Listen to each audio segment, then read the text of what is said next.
왜 이 66세 일본인 남성의 영상은 866만 회라는 충격적인 조회수를 기록했을까요?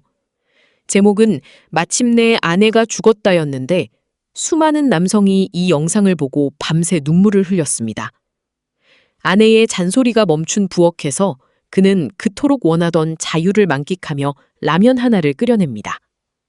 하지만 끓는 냄비 앞에서 호기롭게 외친 자유라는 단어는 단 5분 만에 깊은 침묵으로 변하죠.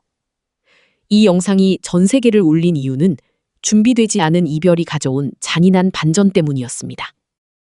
영상 속 남성은 30년 넘게 아내의 시중에서 벗어나고 싶어 했던 아주 평범한 남편이었습니다.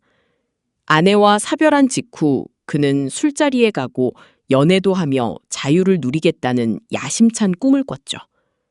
그러나 현실은 그가 5년이라는 긴 세월을 상실감에 빠져 집에서 맥주만 마시게 만들었습니다. 친구가 보낸 메시지는 귀찮아졌고 유흥가의 화려한 불빛조차 그의 고독을 채워주지 못했거든요. 이 영상이 조회수 866만 회를 넘긴 건 우리 시대 남편들의 숨겨진 공포를 건드렸기 때문입니다. 통계청 수치에 따르면 한국 여성의 평균 수명은 86.42세로 남성보다 6년이나 더 깁니다. 보통 남편이 먼저 갈 거라 예상하지만 현실의 시계는 이 통계를 비웃듯 예고 없이 멈추곤 하죠. 준비되지 않은 상태에서 아내를 먼저 보낸 남편들은 단순한 슬픔을 넘어 일상의 파멸을 겪습니다. 그들에게 아내의 부재는 단순한 그리움이 아니라 생존을 위협하는 구체적인 비극으로 다가옵니다. 우리가 당연하게 여기는 오늘 저녁 식탁이 누군가에겐 절박한 그리움이 되는 건 한순간이에요. 70대 김철수 할아버지는 아침 식사 자리에서 아내에게 무심코 짜증 섞인 한마디를 던졌습니다. 저녁에 뭐 먹고 싶냐는 물음에 건넨 아무거나라는 대답이 아내와의 마지막 대화가 되었죠. 시장에 나갔던 아내는 교통사고로 영영 돌아오지 못했고 할아버지는 40년의 세월을 후회합니다.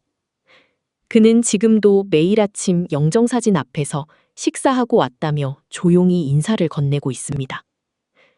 인생은 결코 통계대로 흐르지 않으며 가장 일상적인 순간에 비극의 그림자를 드리우곤 해요. 서울대 노년학 연구소에 따르면 남성 노인 일과의 70% 이상은 아내와 연결되어 있습니다. 아침을 깨우는 목소리부터 약을 챙겨주는 손길까지 모든 일상의 공동 저자가 아내였던 셈이죠.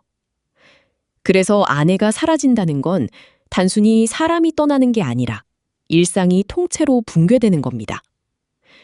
혼자 남겨진 남편들이 집안에서 가장 먼저 느끼는 건 바로 지독한 무능력함이었습니다. 익숙한 저자가 사라진 삶의 페이지는 더 이상 예전처럼 자연스럽게 넘어가지 않거든요. 80세 이상철 할아버지는 아내가 세상을 떠난 뒤 매일 아침 약통 앞에서 깊은 고민에 빠집니다. 아침과 저녁에 먹을 약을 정확히 구분해주던 아내의 손길이 사라지자 혼란이 찾아온 거죠. 어떤 약을 언제 먹어야 할지 몰라 책상에 펼쳐놓아도 자꾸만 먹는 시간을 잊어버리곤 합니다. 그는 뒤늦게야 아내가 자신을 얼마나 세밀하게 챙겨왔는지 깨달으며 조용히 눈물을 훔칩니다. 당연하게 받아왔던 그 모든 배려가 사실은 아내의 치열한 사랑이었다는 걸 이제야 알게 된 겁니다. 병원 예약 시간을 놓쳐 헛걸음하는 노인 남성들의 모습은 이제 예사로운 풍경이 되었습니다. 예전엔 아내가 몇 시에 어디 병원을 가야 하는지 조목조목 알려주며 챙겨주었기 때문이죠. 달력에 크게 적어놓아도 아내의 목소리가 들리지 않는 집안은 그저 적막하기만 합니다. 지긋지긋하다던 바가지 소리조차 그리워질 만큼 고독한 정적은 남편들을 더 지치게 만들어요. 대화할 상대가 사라진 거실에서 TV만 틀어놓고 허공에 말을 건네는 생활이 반복되는 겁니다.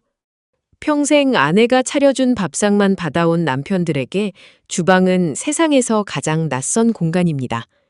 냄비는 어디 있는지, 간은 어떻게 맞추는지, 도통 감을 잡지 못해 물만 끓이다 포기하곤 하죠. 라면은 쉬워 보였지만 아내가 끓여주던 그 깊은 맛은 아무리 애를 써도 흉내낼 수 없었습니다. 식재료를 사러 마트에 가도 무엇을 얼마나 사야 할지 몰라 과자나 인스턴트만 바구니에 담아요. 결국 제대로 된 식사는 멀어지고 건강은 급격히 나빠지는 악순환이 시작되는 셈입니다. 최근 조사에 따르면 홀로 된 남성 어르신 10명 중 8명은 끼니를 제대로 챙기지 못합니다. 혼자 먹는 밥이 맛없다는 핑계로 하루 한 끼조차 대충 때우는 일이 다반사이기 때문이죠. TV를 켜놓고 식탁에 앉아봐도 맞은편 빈자리의 공허함은 입맛을 더 떨어뜨릴 뿐입니다. 이건 단순한 가사 실력의 문제가 아니라 삶의 의욕이 꺾여버린 고독한 생존의 현장입니다. 영양결핍은 우울증으로 이어지고 결국 집 밖으로 나가는 발걸음조차 무겁게 만듭니다. 사실 진짜 공포는 밥을 못하는 게 아니라 아내라는 사회적 연결망이 증발했다는 사실입니다. 아내는 남편과 자녀, 심지어 이웃까지 있는 유일한 소통의 창구였기 때문에 그렇거든요. 허브가 사라진 순간 남편은 집 안에서조차 고립된 섬처럼 혼자 남겨지게 되는 겁니다. 자녀들도 손주들도 아내가 없으니 예전만큼 자주 찾아오지 않는 냉혹한 현실과 마주하죠. 이 사회적 단절은 남성 노인들이 겪는 가장 큰 심리적 고통이자 건강 악화의 주범입니다. 주말마다 아내와 함께 참석하던 부부 모임은 이제 남편에게는 갈 수 없는 장소가 되었습니다. 혼자 나가는 것이 어색하고 사람들의 시선이 부담스러워 스스로 관계를 끊어버린 거죠. 정기적으로 연락하는 지인이 단 한 명도 없는 남성 노인의 비율은 생각보다 매우 높습니다. 아내가 있을 때 당연하게 누렸던 인간관계조차 사실은 빌려온 축복이었음을 깨닫게 됩니다. 하루 종일 단 한마디도 하지 않고 보내는 날들이 늘어날수록 마음의 병은 깊어만 가거든요. 보통 시간이 지나면 잊힐 거라 말하지만 홀로 남은 남편들에게 시간은 정체된 늪과 같습니다. 수개월이 지나도 불면증과 식욕부진에 시달리며 대인기피 증세를 보이는 경우가 많거든요. 여성들은 커뮤니티를 통해 슬픔을 공유하지만 남성들은 그 감정을 안으로만 사겨냅니다.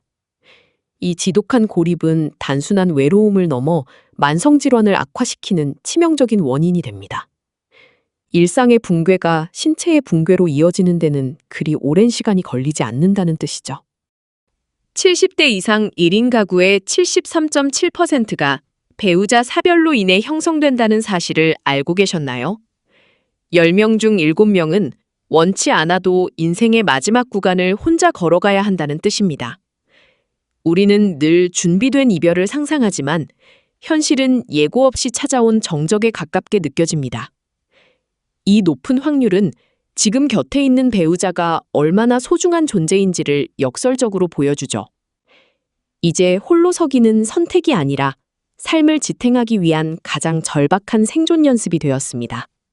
아내가 살아있을 때부터 청소와 요리를 배우는 건 단순한 배려가 아니라 자기 보호입니다. 세탁기 돌리는 법조차 모르는 무능력은 혼자가 되었을 때 가장 먼저 자신을 공격하거든요. 작은 것 하나라도 스스로 해내는 습관이 있어야 삶의 존엄성을 끝까지 지킬 수 있습니다. 주방에서의 작은 성공 경험은 상실감 속에서도 다시 일어설 수 있는 최소한의 근력이 돼요. 배우자의 고마움을 아는 가장 좋은 방법은 그 고단한 가사를 직접 나누어 보는 겁니다. 아내가 없어도 활력을 유지하려면 나만의 사회적 관계망을 미리 만들어 두어야 합니다. 지역 모임이나 취미 동호회 활동은 배우자 사별 후에도 우리를 세상과 있는 끈이거든요. 종교 활동이나 봉사단체처럼 소속감을 느낄 수 있는 곳을 찾는 것이 매우 중요합니다. 자녀와도 적당한 거리를 유지하며 필요할 땐 보고 싶다고 먼저 말할 줄 알아야 합니다. 독립적인 삶의 태도는 혼자가 된 시간을 비극이 아닌 새로운 출발로 바꿔줄 수 있으니까요. 의외로 많은 남성이 자신의 연금이나 자산이 어떻게 관리되는지 전혀 모르고 지냅니다. 여성들이 노후 준비에 훨씬 적극적이라 아내가 떠나면 재정적 혼란이 찾아오기 쉽거든요. 평소에 자산 운용 방식이나 연금 수령법을 미리 익혀두는 것은 생존을 위한 기본입니다. 경제적 자립이 뒷받침되지 않는 홀로서기는 더 가혹한 현실을 견디게 할 뿐이니까요. 미리 준비된 재정 지식은 예기치 못한 슬픔 속에서도 우리를 흔들리지 않게 잡아줍니다. 65세 박 씨는 아내와의 사별 후 2년 동안 집 밖으로 나오지 못할 만큼 힘겨워했습니다. 하지만 어느 날 용기를 내어 주변 사람들에게 도움을 요청하며 새로운 삶을 시작했죠. 동네 원예 모임에 참여해 식물을 가꾸며 사람들과 나누는 대화가 그의 마음을 치유했습니다. 슬픔을 억누르지 않고 자연스럽게 받아들인 덕분에 그는 다시 일상의 활기를 되찾았습니다. 그래서 지금도 그 정원의 꽃들은 그의 새로운 시작을 축복하듯 매일 아침 피어납니다. 지금 곁에 배우자가 건강하게 살아있다면 당신은 이미 인생의 가장 큰 행운아입니다. 아내의 잔소리를 듣는 오늘이 사실은 누군가 간절히 되찾고 싶은 기적일지도 모르거든요. 당연하게 받아온 아침 밥상을 이제는 조금 더 특별한 마음으로 마주해 보시길 바랍니다. 고맙다는 말 한마디가 나중에 겪을지도 모를 지독한 후회를 막아주는 유일한 열쇠입니다. 결국 홀로 서는 지혜는 나를 위한 생존이자 곁에 있는 사람에게 줄 수 있는 안심이니까요. 여러분은 지금 혼자서도 밥을 짓고 빨래를 하며 자신의 하루를 지탱할 준비가 되셨나요? 집안일은 배우자에게 맡겨두는 짐이 아니라 우리 삶을 유지하는 가장 숭고한 기술입니다. 오늘부터 작은 것 하나라도 직접 배우며 아내에게 고마운 마음을 전해보는 건 어떨까요?